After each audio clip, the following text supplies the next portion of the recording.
I've played guitar for about 3 years now. So I started playing about three years ago. So not very long. And then I've always liked music, obviously, performance and all that sort of stuff. I'm into the performance side of things. But yeah, started playing guitar and writing songs 3 years ago and got into it, met this bloke, started a band. Basically, right, for a long time he refused to be associated with a cricketer. And sport is not the coolest thing that involves with music, is it? I think sport is cool. Cricket's not particularly cool. Flat out that he would never write a song with a cricketer. And in fact, I wore him down. He kept ringing him and kept texting him and kept rocking up at the studio. Stalking. Stalking him. I was stalked. I never even thought about that. I had been stalked. And to like look at songs with a sportsman. I stalked him for a long time. And then eventually I wore him down and he wrote a song, and it was, you know, a song that we still play now. Yeah, I mean, called an album, they named the album after it as well. Yeah, so it was, you know, all the stalking, all the hours set out in my car, looking at his house, looking through the window was. I didn't actually know. Like, I didn't actually know he was a sportsman until he rocked up in a Mercedes one day, and I went. You can't be a musician. I thought he was a bomb. I actually thought he was a traveller until he. Well, look at the way he dresses. So I thought he was a traveller until he turned up with this Mercedes and was like, "What do you do for a living?" "Oh, I'm a cricket player." I was like, "Yeah, give the car back to your mate and tell me the truth." Yeah, it's quite funny. So I stalked him basically. I guess the long and short of it is I struggled a lot with injuries, and hence the reason I took up guitar and heavy drinking. You know, not really, but yeah, basically, you know, I spent a lot of time on the sideline, and during that period of time where. Were you depressed? No, I wasn't. May well have been, I'm not really sure. Yeah, so I spent a long time on the sidelines, and you know, it just sort of developed into something where I was quite passionate about it. Oh, you know, every single person that's ever lived probably wanted to be a rock star. You know, that's pretty much one of the things that people want to do. So obviously, I've always had ambitions to be a rock star, but you know.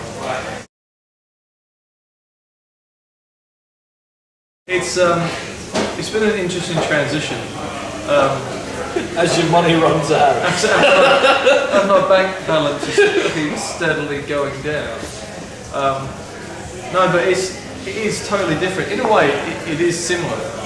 With, you know, you've got to have the commitment and you've got to have the work ethic and the drive massively. But on the other side, cricket, you've got rules and you've got regulations and you've got things that you need to stick to and regimes and, you know, things like that. Whereas with music, you're given pretty much a free rein. If you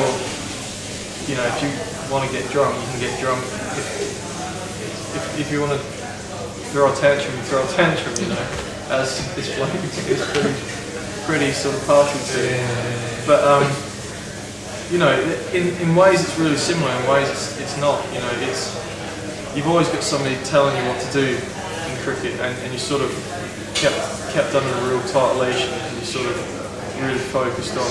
But you can also say to that, because we manage ourselves, that I suppose if we had a manager, it might be a tighter rein, but because we manage ourselves, we tend to get away with a bit more. I don't necessarily think that. We're pretty harsh on ourselves though on that point. Though, but so. in a creative environment, it's sort of like, you know, you have that free rein to do stuff. I don't know. Whereas in cricket, you've got to be here at this time. You've got to do this. You've got to do that, which I enjoyed. You know, I did it for 10 years, so it was something I really enjoyed. I played, you know, obviously I played cricket my whole life pretty much, but profession I've done for 10 years. And it's sort of, you know, you get used to a regime, you get used to something that is just a way of life, and then to come out of that into something where it's totally different, but there are some crossover. It's weird, but it's been fun. Even just last night was quite yeah, it was, we played this show in Barnsley where it was a really good gig. You know, it was an interesting venue, an interesting place as well.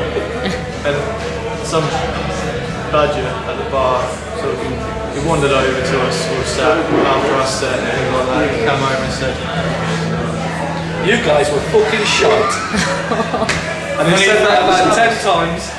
Then he threatened to stab us. So that was and then to top it all, when we went back to the hotel, he was standing in reception. He was actually in our hotel. So not only did he abuse us, threaten to kill us, but he was also staying in the same hotel. It was a pretty good night. We got it out. We got it out for the tour, just in time for the tour.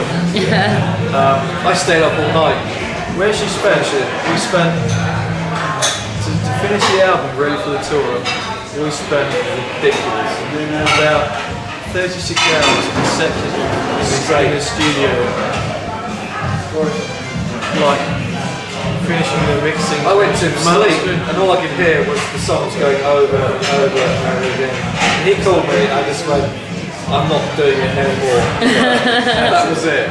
So we rushed the CD off and we got it done. But yeah, so that's out anyway. This is up a little bit, you know. We've got sort of. I think that's. I guess it's a sort of. Yeah. I would say no, it's not. It's not typical of what we do, but it's obviously it's a sound. It's our sound is about, you know, the bit more sort of epic tracks, if you know what I mean. Like, you know, we throw a few little numbers in there, but you know. We've got some pretty wide range of influences, I suppose. So everybody's tapped into that. So. I've got a couple of favourite bands. I mean, I love Heroes. Tom and Heroes is one of my favourites. I think as we played that live the best as well. I think a lot of energy goes into that. I think not that. I think we play all the tracks. But we normally finish the set with that. But I mean, there's one track in particular that means a lot to me, which is the last track on the album, which is it's called You're Never Gone. It's about my father who passed away a couple of years ago, so it's, it means quite a lot, and we put a lot into it. You know, it means a lot.